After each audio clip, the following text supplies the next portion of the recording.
नमस्कार, स्वागत है आप सभी का न्यूज वन इंडिया में और मैं हूं आपके साथ श्रावणी पटनायक। बुलेटिन की शुरुआत करेंगे बड़ी खबर के साथ। बरेली से बड़ी खबर, जहां एआईएमजे के अध्यक्ष शहाबुद्दीन रजवी का बड़ा बयान। अयोध्या में मस्जिद बनाने को लेकर यह बयान दिया। सुन्नी सेंट्रल वक्फ बोर्ड लखनऊ पर लगाए कई गंभीर आरोप। अयोध्या में मस्जिद बनाने के नाम पर कुछ नहीं किया, लाखों करोड़ों का चंदा इकट्ठा किया गया है। शहाबुद्दीन रजवी ने कहा कि कोई हिसाब किताब किसी भी चीज का नहीं दे रहा है board. Shahabuddin Razvi board chairman Zafar Farooqui ने गुमराह किया है। ये बड़ा आरोप लगाया गया है शहाबुद्दीन रजवी के तरफ से। उन्होंने कहा कि लाखों करोड़ों का चंदा इकट्ठा किया गया, लेकिन किसी का कोई हिसाब किताब नहीं दे रहा है बोर्ड। बड़ी जानकारी आपको बता दें, शहाबुद्दीन रजवी ने और भी गंभीर आरोप लगाए। उन्होंने कहा बोर्ड चेयरमैन जफर फारूकी ने गुमराह करने की कोशिश की है। तो बरेली से बड़ी खबर, एआईएमजे के अध्यक्ष शहाबुद्दीन रजवी का बयान कि अयोध्या में मस्जिद बनाने को लेकर यह बयान दिया गया है। बड़ी खबर आपको बताते हैं, जहां सुन्नी सेंट्रल वक्फ बोर्ड लखनऊ पर आरोप लगाए गए। ये बड़ी खबर आपको बताते हैं, जहां अयोध्या में मस्जिद बनाने के नाम पर कुछ भी नहीं किया गया और अयोध्या में मस्जिद बनाने के नाम पर कुछ नहीं किया गया है, केवल चंदा इकट्ठा किया गया जिसका कोई भी हिसाब नहीं है। लाखों करोड़ों का चंदा इकट्ठा किया गया, लेकिन कोई हिसाब किताब नहीं दिया जा रहा है। गुमराह करने की कोशिश की है बोर्ड अध्यक्ष ने। अयोध्या में जिस तेजी से, जिस तैयारी से एक साथ भव्य राम मंदिर बनाया गया, आपको मस्जिद के लिए जमीन दी गई थी, लेकिन उतनी तैयारी मस्जिद बनाने के लिए नहीं अभी नजर आई है। विरोध, समर्थन, शौर्य, ये अलग मुद्दे हैं, लेकिन मस्जिद बनाने में देरी क्यों? सुप्रीम कोर्ट के आदेश के अनुसार वहां 5 एकड़ जमीन मस्जिद की तामीर के लिए दी गई थी और उसका इंतजाम, तामीर के लिए जो इंतजामात थे उसकी जिम्मेदारी सुन्नी सेंट्रल वक्फ बोर्ड लखनऊ को दी गई। मगर वक्फ बोर्ड ने एक कमेटी का गठन किया और उस कमेटी के जिम्मे उसकी तामीर, निर्माण और सौंदर्यीकरण की तमाम जिम्मेदारियां दी गई। मगर मंदिर तैयार होकर के उसका प्रधानमंत्री नरेंद्र मोदी ने इफ्तिताह भी कर दिया और मगर अभी तक मस्जिद नहीं बन सकी। ये अफसोसनाक पहलू है और इसमें जो नाकामी है और जो जिम्मेदारी थी, उस जिम्मेदारी से हमेशा बचते रहे वो वक्फ बोर्ड के चेयरमैन जुफर फारूकी साहब ने इसमें कोताही बरती और उन्होंने ठंडे बस्ते में इसको डाला, जिसकी वजह से अब तक मस्जिद नहीं बन पाई है। और लोगों को उस वक्त उम्मीद जागी थी कि जिस तेजी से राम मंदिर का निर्माण हो रहा है, इसी तेजी से मस्जिद का भी निर्माण हो जाएगा, मस्जिद बनकर तैयार हो जाएगी। मगर अफसोस की बात यह है कि अभी तक मस्जिद के नाम पर उस जमीन पर एक ईंट भी नहीं लगी है। मौलाना साहब,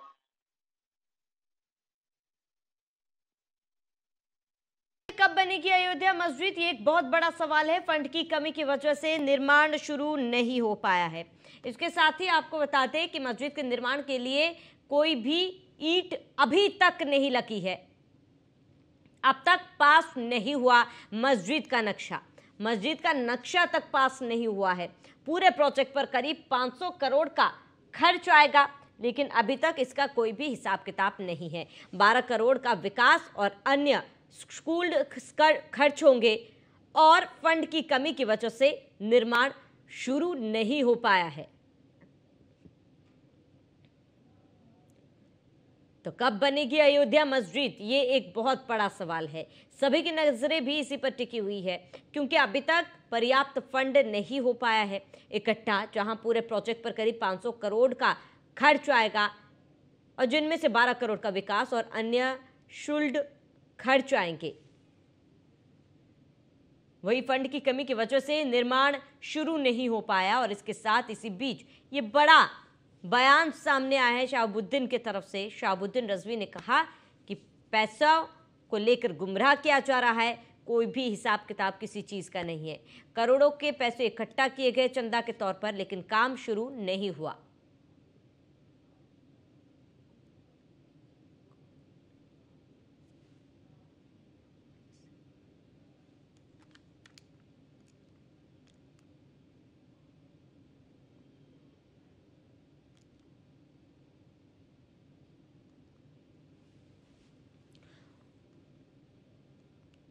वही हमारे साथ मुस्लिम स्कॉलर हाफिज गुलाम सरवर जुड़ चुके हैं। हाफिज जी, आपका बहुत बहुत स्वागत है। हाफिज जी, अभी तक अयोध्या में मस्जिद नहीं बन पाया है, कार्य तक शुरू नहीं हो पाए, एक ईंट तक नहीं रखी गई है। देखिए, सरकार तो कहती है सबका साथ, सबका विकास, सबका विश्वास, सबका प्रयास। अब मुसलमान ये देखना चाहता है कि भाई सुप्रीम कोर्ट के आदेश पर जो जमीनें दी गई, जो कहा गया कि मस्जिद जो है यहाँ से हटाकर दूसरी जगह बना ली जाए, तो उसके लिए फिर कमेटी का गठन हुआ। जाहिर सी बात है, सरकार के लोग ही उस कमेटी में होते हैं और जो सेंट्रल वक्फ बोर्ड के लोग हैं, सुन्नी सेंट्रल वक्फ बोर्ड के, उन लोगों की निगरानी में सब कुछ हो रहा है। तो जो शहाबुद्दीन रजवी साहब ने आरोप लगाए हैं, वो दमदार आरोप है। इसमें वक्फ बोर्ड के चेयरमैन को सफाई देनी चाहिए कि आखिर क्या कारण है, क्यों न अब तक नक्शा पास हो पाया, न अब तक ये बताया जा रहा कि आखिर ये तैयार कब किया जाएगा और क्यों इसमें देरी हो रही, क्यों विलंब हो रहा, इसके कारण क्या हैं, कठिनाइयां क्या हैं, अड़चन कहाँ, रुकावट कहाँ है, आर्थिक रुकावट है कि कानूनी रुकावट है, वो तो बताना पड़ेगा उनको। और फंड कहाँ से जुटाया जाएगा, जो बजट है वो कौन देगा, और कहाँ तक इन लोग पहुंचे हैं फंड जुटाने के करीब। कई सवाल हैं, जो सारे सवाल का जवाब तो उनको ही देना होगा, जो जिम्मेदारी जिनकी है। और जिनकी जिम्मेदारी है वो अगर जिम्मेदारियों से भाग रहे हैं, जवाब देने से भाग रहे हैं, तो फिर तो कुछ है दाल में काला। ये तो सही है, होना चाहिए था। मुल्क के लोग जानना चाहते हैं, भारत के लोग देखना चाहते हैं कि भाई एक गंगा जमनी तहजीब की बात कही जाती है, तो सुप्रीम कोर्ट ने एक आदेश दिया और वहां भव्य राम मंदिर का निर्माण भी हो गया, प्राण प्रतिष्ठा भी हो गया, दर्शन भी लोग करने जा रहे हैं, फिर मस्जिद में क्यों देरी की गई? सवाल तो है ये।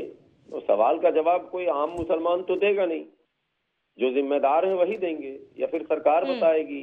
यही चीज है, तो उनसे सवाल पूछा जाए, सरकार में बैठे लोगों से पूछा जाए, वक्फ बोर्ड के चेयरमैन साहब से पूछा जाए कि आप बताइए क्या आखिर क्या कारण है, कहाँ रुकावट है, देरी क्यों हो रही है, विलंब क्यों हो रहा है। अभी आपने ही बताया कि नक्शा तक नहीं पास हो पाया।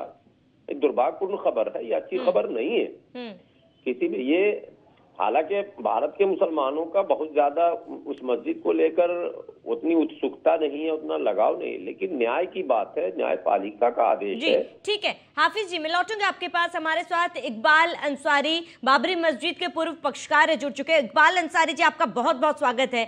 इकबाल अंसारी जी, देखिए, राम मंदिर की प्राण प्रतिष्ठा तो हो गई है, लेकिन वही दूसरी ओर अगर मस्जिद की बात की जाए तो मस्जिद के निर्माण में एक ईंट तक नहीं रखी गई। शहाबुद्दीन रजवी जी ने भी तमाम सवाल खड़े किए कि मस्जिद फिलहाल कहां है, कार्रवाई कहां तक पहुंची है, इस ओर किसी का भी ध्यान नहीं है। देखिए, अभी मौलाना साहब कह रहे थे, मौलाना साहब अभी कह रहे थे कि मुसलमानों का जो है नहीं है, क्योंकि कोर्ट ने फैसला कर दिया और सुप्रीम कोर्ट का पूरे देश के मुसलमानों ने सम्मान किया। सरकार की तरफ से कोई कमी नहीं है और ख्याल रहा मस्जिद की जहाँ जमीनें मिली है वहाँ ऑलरेडी मस्जिदें बहुत हैं, इसलिए मुसलमान उसके लिए कोई न पूछ रहा है न किसी को कोई शिकायत। बिल्कुल, इकबाल अंसारी जी हमारे साथ, हाफिज जी भी जुड़े हुए हैं। उनका ये कहना है कि सरकार भी कहीं ना कहीं नज़रअंदाज कर रही है। क्या आपको वाकई में लग रहा है कि मस्जिद निर्माण में सरकार जो है नज़रअंदाज कर रही है, या फिर कहाँ कमी रह गई है? सरकार का रोल अच्छा रहा, सरकार ने जमीन दे दिया और जो है ये मस्जिद जो है बोर्ड को मिली, बोर्ड ने अपने तरीके से अपना ट्रस्ट बनाया, ट्रस्ट भी नहीं चला, उस पर इल्जाम भी लगा ट्रस्ट वाले ने और ट्रस्ट भंग भी हो गया। और हिंदुस्तान का मुसलमान जो है बनाने के लिए कोई बात जो है नहीं कर रहा है, ना करे। लोग चाहते हैं कि कोर्ट ने फैसला कर दिया, पूरे देश के मुसलमानों ने सम्मान किया, सरकार को जो करना था वो कर चुकी। जी ठीक है इकबाल जी, मैं लौटूंगे आपके पास। हमारे साथ महंत राजूदास जी महाराज हनुमानगढ़ी से भी जुड़ चुके हैं। राजूदास जी, जहां प्राण प्रतिष्ठा भव्य तरीके से हो चुका है राम मंदिर का, लेकिन वही सरकार की तरफ से जमीन तो दे दी गई है मस्जिद निर्माण के लिए, लेकिन अभी तक मस्जिद जो है नहीं बन पाया है अयोध्या में। ऐसे में क्या सरकार को इसके लिए जिम्मेदार ठहराना सही है? नहीं, देखिए, मैं तो निवेदन पूर्वक कहना चाहूंगा कि अयोध्या में मस्जिद की कोई कमी नहीं है। ये लड़ाई मंदिर मस्जिद की नहीं थी, ये लड़ाई जन्मभूमि की थी। अयोध्या में न मंदिर की कमी है न मस्जिद की कमी है। हजारों मंदिर है, कई सौ मस्जिद है, कोई कमी नहीं है मंदिर मस्जिद की। सिर्फ था जन्मभूमि का, तो जन्मभूमि कहीं और बनाया तो जा नहीं सकता था, इसके नाते जन्मभूमि का निर्माण हो रहा। रही बात मस्जिद की, तो मस्जिद में उस समय में हमने मांग किया था। पहली बात तो सरकार को कोई उचित ही नहीं था, लेकिन मैं कोर्ट का तो ही नहीं कर सकता कोर्ट ने क्या किया नहीं किया। लेकिन दूसरी बात यह है कि इस प्रकार से 420 मस्जिद के नाम पर धन इकट्ठा करना, चंदा लेना, चंदा को गायब कर देना। जैसे राम मंदिर में 3 सरकारी आदमी नियुक्त हैं, 3 लोग, डीएम, एक प्रमुख दिल्ली से, एक सचिव लखनऊ से। उसी प्रकार से हमारी जो मांग था उसमें 3-4 सरकारी आदमी नियुक्त होना चाहिए सरकार के द्वारा, 2 राज्य से, 2 केंद्र से। कहाँ आ रहा है, क्या आ रहा है, कैसे आ रहा है, कौन आ रहा है, आतंकवादी द्वारा धन दिया जा रहा है कि आतंकवाद को बढ़ावा देने के लिए कार्य किया जा रहा है कि सामाजिक कार्य किया जा रहा है। ऐसे करके जब सरकार के लोग रहेंगे तो कंट्रोलिंग रहेगा। आज सरकार के लोग नहीं थे, इसी के नाते मस्जिद के नाम पर धन इकट्ठा किया, धन गायब हो गया, अभी कोई काम नहीं होगा। ठीक है राजू दास जी, आप जुड़े रहिए हमारे साथ। हाफिज जी, मैं आपका रुख करूंगी। हाफिज जी, आपका कहना है कि सरकार जो है वो हस्तक्षेप नहीं कर रही है, लेकिन सरकार का काम था जमीन देना, वो उसने जमीन दे दी, बहुत पहले ही दे दी थी, लेकिन उसके बावजूद भी सेंट्रल वक्फ बोर्ड की तरफ से कोई अभी तक कार्रवाई नहीं की गई। जाहिर सी बात है, चेयरमैन से सवाल पूछना तो लाजमी है। ये सवाल आप ही लोग तो करेंगे ना हाफिज जी? नहीं, आपके संज्ञान में बता दूं कि जो भी चेयरमैन वक्फ बोर्ड का होता है वो सरकार का होता है नुमाइंदा। जो जिस राज्य में जिसकी सरकार है उसके पार्टी के विधायक, पूर्व विधायक या सीनियर लीडर वक्फ बोर्ड के चेयरमैन होते हैं। उत्तर प्रदेश में जो वक्फ बोर्ड के चेयरमैन हैं वो भारतीय जनता पार्टी के लीडर हैं। तो उन्हें योगी जी ने बनाया है, उन्हें अखिलेश जी ने नहीं बनाया या मायावती जी ने नहीं बनाया। तो सवाल जब चेयरमैन साहब से होता है तो इनडायरेक्टली सरकार से भी वो सवाल बन जाता है, क्योंकि आदमी तो उन्हीं की बैठाए हुए नुमाइंदे। तो इसलिए सिर्फ चेयरमैन से कह देना और चेयरमैन पर आरोप लगा देना मैं समझता हूँ अधूरा होगा। इसमें सरकार की नीयत भी सामने आ रही है। सरकार अगर चाहती तो एक बार चेयरमैन को कहती, भाई उस काम को कंप्लीट कर लो इतने दिनों में। एक बात। दूसरी आखिरी बात मैं ये कहूंगा कि अगर सरकार ये नहीं चाहती है तो वक्फ बोर्ड का रोल वहां से खत्म कर दिया जाए। एक मुसलमानों के 5-6 नुमाइंदों को ट्रस्ट बना के उसके हवाले कर दिया जाए। 1 साल में कंप्लीट हो जाएगा काम, चंदे से हो जाएगा, हमको किसी के फंड की भी जरूरत नहीं पड़ेगी। लेकिन वो माने कागजी उलझाव है, सियासी उलझाव है, उस उलझन में कोई मुसलमान कूद भी नहीं सकता है। मैं चाह भी लूं कि मैं कुछ कर सकूं उस मस्जिद के लिए, तो मैं कर नहीं सकता हूं। वो कानूनी पेचीदगी है, चेयरमैन को ही करना होगा। ठीक है, ठीक है हाफिज जी, मैं लौटूंगा आपके पास। इकबाल अंसारी जी, आपने वो संघर्ष बहुत करीब से देखा है, मस्जिद मंदिर की लड़ाई आपने करीब से देखी है, लेकिन अब जब ये लड़ाई कहीं ना कहीं समाप्त हो चुकी है, रामलला को अपना जन्मभूमि मिल चुका है, वहीं अगर अब फिलहाल मस्जिद की बात आ रही है, जिस तरीके से हाफिज जी का कहना है कि कहीं ना कहीं सरकार का भी यहाँ पर रोल है, सेंट्रल वक्फ बोर्ड जिस तरीके से अगर लापरवाही कर रही है, सरकार को हस्तक्षेप करना चाहिए। लेकिन इकबाल अंसारी जी, आप कहीं ना कहीं इस मुद्दे को क्या आपको नहीं लगता है कि उठाना चाहिए मुस्लिम पक्षकारों की तरफ से भी? मुसलमानों के तरफ से जो है उठाने की जरूरत भी नहीं है, ना मुसलमान उठा पाते हैं। वक्फ बोर्ड चाहे काम चाहे तो करे, लेकिन जो है वक्फ बोर्ड जो है उसके चेयरमैन है, वो नक्शा बना के दिखाते हैं, पूरे जो है चले वो गुमराह करते हैं। जो नक्शा दिखाते हैं वो मस्जिद का नक्शा कभी न दिखाते हैं, वो तो मीडियम का नक्शा लाएंगे, बड़े बड़े होटल जो है मॉल का नक्शा दिखाते हैं। मस्जिद ऐसे थोड़ी बैठती है, एक अगर उनको बनाना होता तो ये 15 बना करके जो है मस्जिद का मंदिर दिए होते हैं। इसलिए कोई मुसलमान की शिकायत नहीं है। हमारा देश का मुसलमान जो है वो उसकी कोई शिकायत नहीं है कि मस्जिद कहाँ नहीं बन रही है, वहाँ मस्जिद है जैसे वहाँ नमाजी वहाँ मस्जिद है, इससे कोई शिकायत नहीं है। सरकार के ऊपर तो शिकायत नहीं। लेकिन इकबाल अंसारी जी, शहाबुद्दीन रजवी ने बड़ा बयान भी दिया, बड़ा आरोप भी लगाया है। सुन्नी वक्फ बोर्ड के ऊपर आरोप लगाया गया कि जितनी भी चंदा इकट्ठा हुए थे उसको बंदरबाट कर दिया गया, और अब योगी सरकार पर सवाल उठाया जा रहा है। क्या ये सही है? आपका क्या कहना है इस पूरे मामले पर? देखिए, चंदा हो रहा था और ट्रस्ट बना हुआ था, वो बंद हुआ। ये किसी जो है अगर कोई कमी रहेगी फ्री पे बन गया है। ट्रस्ट उन्होंने बनाया था, उन्होंने बंद किया, पर कोई ना जो कुछ भी कमी तो रही होगी जिन्हें बंद किया, पब्लिक ने बंद नहीं किया, ट्रस्ट को बंद किया। तो इसका वो जानना उनको पैसे पास करना क्या नहीं करना, इससे जिम्मेदार बोर्ड के लोग हैं, ताकि जो है हिंदुस्तान में मुसलमान और हिंदुस्तान के मुसलमानों की कोई रुचि नहीं है उस मस्जिद के नाम की। इकबाल अंसारी जी, लेकिन आप ये मान रहे जो शहाबुद्दीन रजवी का जो आरोप है वो सही है, कहीं ना कहीं पैसों का बंदरबाट किया गया है? देखिए, अगर बंदरबाट ना होता तो उन्होंने ट्रस्ट को क्यों बना करके बंद किया, कोई ना कोई कमी रही तो बंद किया। ठीक है इकबाल अंसारी जी, मैं लौटूंगी आपके पास। हाफिज जी, आपका रुख करूंगी। आपसे दो सवाल है कि क्या जो आरोप शहाबुद्दीन ने लगाया आप उसको सही मान रहे?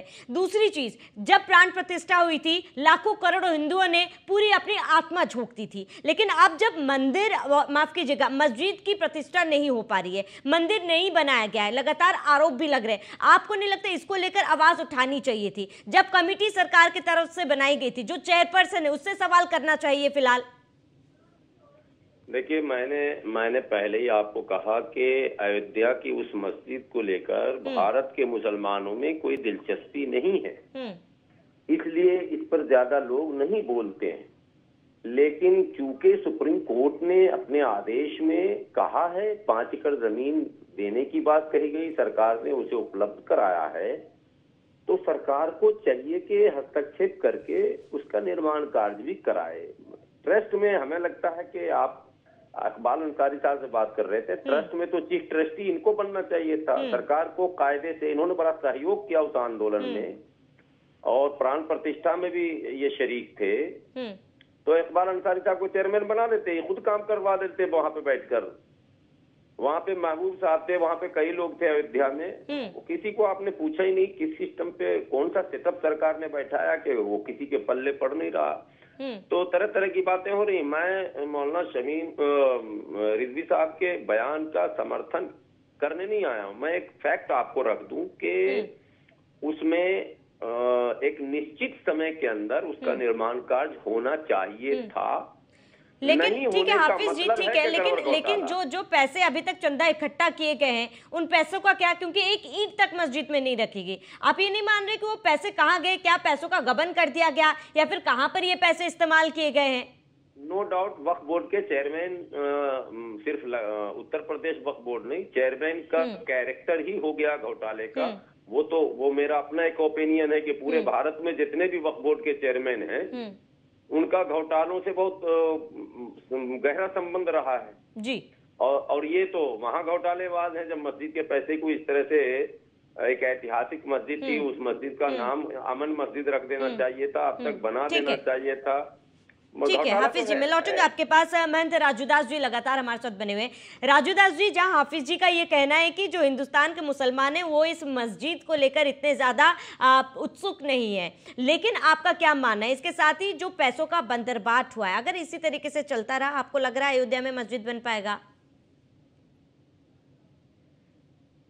चलिए, राजूदास जी हमारे साथ, उनका संपर्क टूट चुका है, जुड़ने की कोशिश करेंगे। हाफिज जी, ठीक है, मान लेते हैं कि भाई बंदरबाट हुआ है, अब कार्रवाई भी की जाएगी, लेकिन आपको लग रहा है इस तरीके का रवैया रहा तो क्या अयोध्या में जल्द मस्जिद बन पाएगा? फिलहाल तो लग रहा है बहुत दूर की बात है। ये घोटालों की सीरीज है, इसकी जांच होनी चाहिए कि कहां से कहां फंडिंग हुआ है और उसका इस्तेमाल इन लोगों ने कहाँ किया, क्या कारण रहे हैं, क्यों नहीं निर्माण कार्य शुरू हुआ, क्यों नहीं नक्शा पास करवाया गया और इस पर चर्चाएं क्यों नहीं हो रही हैं, बैठक क्यों नहीं हो रही है। कई सवाल हैं। ये सब सारे सवाल को लेकर हमें लगता है कि एक निष्पक्ष जांच कमेटी का गठन होना चाहिए और चेयरमैन अगर दोषी, लेकिन ये सब कुछ हम लोग मांग कर रहे हैं, करेगा कौन? बात तो सरकार के पाले में है, जांच भी तो सरकार ही कराएगी, तो सरकार के ही तो वो नुमाइंदा हैं, तो कैसे जांच होगा? यही तो बात फंस रही। इसलिए मैं शुरू से आपको कह रहा हूं कि सरकार ही चाहेगी तो होगा, चाहे वो जांच हो चाहे निर्माण हो, ये दोनों काम सरकार के पल्ले में। हम लोग सिर्फ आवाज उठा सकते हैं। अब आप कहेंगे कि धरना प्रदर्शन, तो मैंने शुरू में कह दिया कि उस मस्जिद को लेकर भारत के मुसलमानों में वो बहुत ज्यादा दिलचस्पी, उत्साह, लगाव नहीं है, इसलिए कोई धरना प्रदर्शन का सवाल नहीं खड़ा होता। हाँ, एन के प्रकार कहीं कोई मौका मिला, बयान दे दिया, जैसे शहाबुद्दीन रजवी साहब ने दे दिया, वैसे कभी कोई दे देगा, कभी मैं भी बोल सकता हूँ, लेकिन है घोटाला, ये महा घोटाला है, इसकी जांच होनी चाहिए। ठीक है, ठीक है। हाफिज जी, आपका जुड़ने के लिए बहुत बहुत शुक्रिया। महंत राजूदास जी, आपका जुड़ने के लिए बहुत बहुत शुक्रिया।